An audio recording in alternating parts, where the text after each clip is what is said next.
السلام علیکم ورحمۃ اللہ وبرکاتہ. امید ہے تمام ملګري بخیر خیریت سره. الله پاک دې تاسو په حیات کې باندې ساتي. حضرت انس بن مالک رضی الله عنه روایت ده. د فرمایي چې پیغمبر صلی الله علیه وسلم کنزل کوونکی نو او نبا لعنت ویونکی او نبا خراب خبرې کوونکی.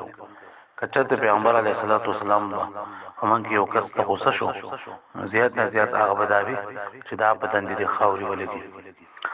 دی حدیث کې د حضور صلی الله علیه وسلم سیرت طیبه داغي یو څو خبرې بیان شوې دي چې پیغمبر علیه الصلاۃ والسلام به کنزل نه کول.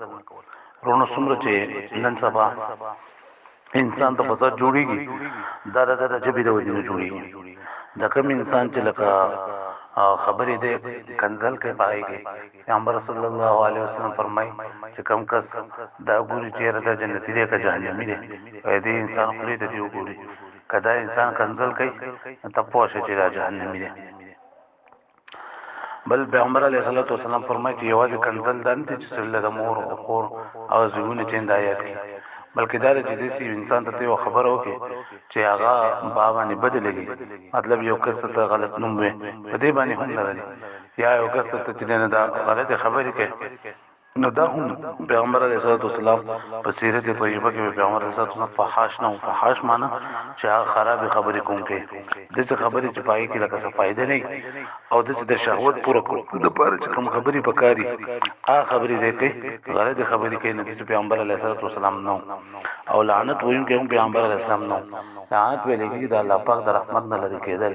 نو پیغمبر علیه الصلاۃ والسلام بچا ته خیرې نه کولی.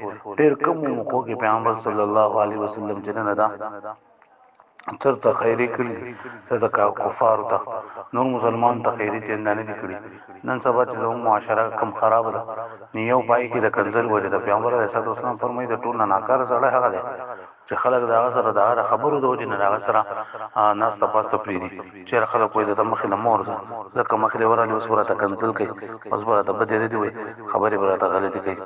او دا شان زنانه چې دي دا اکثر خیری کوي دا کوي. نو پیغمبر علیه الصلاۃ والسلام اچته چته خیری بچته په کم موقع کې چې کافر ته کړی دي نور نه دي کړی. ځکه پیغمبر اسلام فرمایي ته خپل اولاد ته خیری مکوئ، دا پته نه لګي دا قبل اولو د ټیم چې د قبل دو ټیم کم یو دی کنه.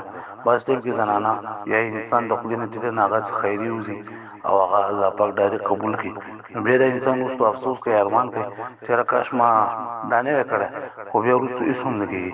نو استاد محترم ته خبره کوله یو سړی هغه ډیر زیات لکه مونږ گزارو دغه او ته خپل مور بلار ته نه دا نه فرمانی کوله خپل مور بلار به څنګه مور وته چې دوی خدای دې لیوانه کړ. بیا لیوانه شو د جمعتون ته به یو ځکه خلک به چې دا به څنګه خلک به وحل ډکول. نه چې امور بیا ډیر زیات لغوا پریشان او نخل کوته چې دا استاد خیرو د دې شوی چې دا ورته خیرې کړی. نو بیا امور ډیر زیات خفو. نو پکاره چې پیغمبر علیه الصلاۃ والسلام سیرت طیبه چې کوم خبرې دي چې هغه موږ په خپل ځان کې راوړو. دغه د حضور صلی الله علیه وسلم څومره ژوندۍ دي دا هغه ټول زموږ لپاره د کامیابی سبب دی. نو پکاره چې نن نه باندې موږ خپل خبرې کوو چې پای کوم په چا باندې لعنت هم نه وایو او په چا باندې چې موږ ته کنزل منزل هم چاته نه کوو او موږ څه خراب خبرې دي نه هم نه کوو. الله پاک دا موږ توفیق ورکړي. السلام علیکم ورحمۃ الله.